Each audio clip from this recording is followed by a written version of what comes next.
जम्मू कश्मीर में जारी तनाव के बीच गृहमंत्री राजनाथ सिंह शांति बहाली के लिए श्रीनगर पहुंच गए हैं और दूसरी तरफ पुलवामा में हुई हिंसा में एक आदमी की मौत हुई है और 40 लोग घायल हुए हैं। इस पूरी जो स्थिति है जम्मू कश्मीर में, उस पर बातचीत करने के लिए हमारे साथ हमारे नेशनल एक्सपर्ट रमेश भट्ट हमारे साथ हैं। रमेश जी, वहाँ पर अभी हिंसा भी हुई है, दूसरी तरफ राजनाथ सिंह पहुँचे हैं शांति बहाली के लिए, समाज के विभिन्न वर्गों से बातचीत करेंगे। कितनी कारगर होगी उनकी कोशिश? देखिए, पिछले महीने भी वो 24-25 तारीख को वहाँ पर पहुँचे थे। उन्होंने कहा जिनसे भी बातचीत करनी वो सभी से बातचीत करने के लिए तैयार है। कांग्रेस या नेशनल कॉन्फ्रेंस के नेता उनसे नहीं मिले थे।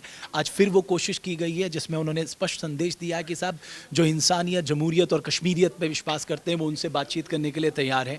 जहाँ तक पुलवामा का सवाल है, हमें ये ध्यान रखना होगा, ये कुछ कश्मीर के ऐसे इलाके हैं जहाँ अभी भी अलगाववादियों का अपना एक दबदबा चलता है। वो गरीब बच्चों को बहला फुसला कर पत्थरबाजी के लिए प्रेरित करते हैं और ये वो बच्चे हैं जो बेहद गरीब हैं, जाहिर है वो बेरोजगार हैं।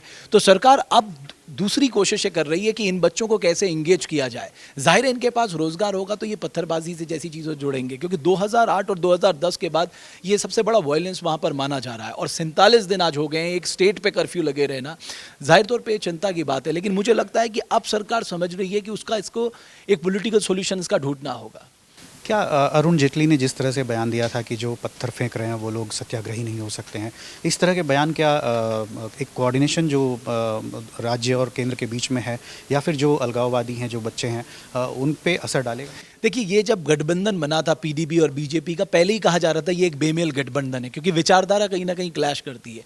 लेकिन अगर आप उसको जियोग्राफिकल एरिया के हिसाब से देखें, पीडीपी कश्मीर का नेतृत्व करती है और बीजेपी जम्मू का नेतृत्व करती है, तो वो कॉम्बिनेशन को अगर हमें ध्यान देंगे तो इन्होंने सरकार बनाई।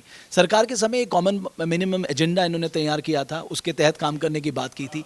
इसी बात को जो अरुण जेटली ने जो बात कही है उससे कहीं गठबंधन में दरार ना आ जाए, इसलिए राजनाथ सिंह को आज भेजा गया है। और राजनाथ सिंह ने जिस तरह से बातें की गई है वो वही बातें हैं जो अटल बिहारी वाजपेयी ने कही थी, उन्हीं की बातों को आगे ले आया जा रहा था और पीडीपी को भी इससे एतराज दी है। तो जाहिर है एक बीच का रास्ता निकालने की कोशिश की जा रही है और सबसे ज़्यादा ध्यान जो है कि इन बच्चों को किस तरह से इंगेज किया जाए, क्योंकि अगर आप सोच लीजिए ये हमारे लॉ एंड ऑर्डर या हमारे राज्य सरकार की खामी है अगर बच्चे किसी के बरगलाने में हमारी सेना के ऊपर पत्थरबाजी करते। एक तरफ 70% लोग आकर हमारी सरकारों को चुन रहे हैं, दूसरी तरफ ये बच्चे पत्थरबाजी कर रहे हैं। तो सरकार को तय करना होगा कि कहीं ना कहीं लॉ एंड ऑर्डर का फेलियर, एक जो डिस्ट्रस्ट है वो कहीं ना कहीं यहाँ पर काम करता दिखाई दे रहा है। जब तक इसे पूरा नहीं किया जाएगा, अविश्वास की खाई, तब तक मुझे लगता है ये हालात सुधरने वाले नहीं हैं। फिर से राजनाथ सिंह की यात्रा पर आते हैं।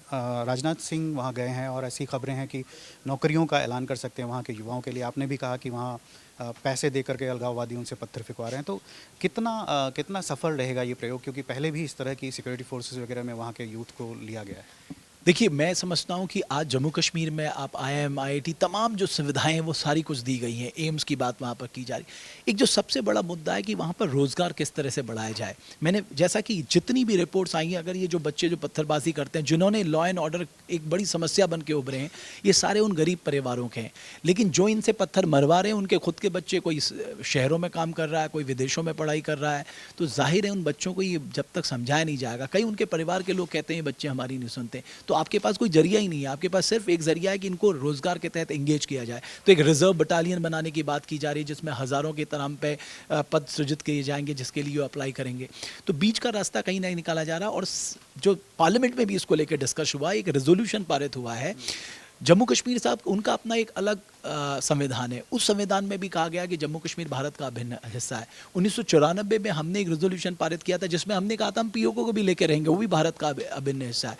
तो जाहिर है अब ये लड़ाई जो है एक तरफ डेवलपमेंट की है, दूसरी तरफ पॉलिटिकल किस तरह से राजनीतिक बीच का रास्ता निकाला जाए, एक पॉलिटिकल रास्ता निकालने की सरकार कोशिश कर रही है। हमसे बातचीत करने के लिए शुक्रिया। Thank you.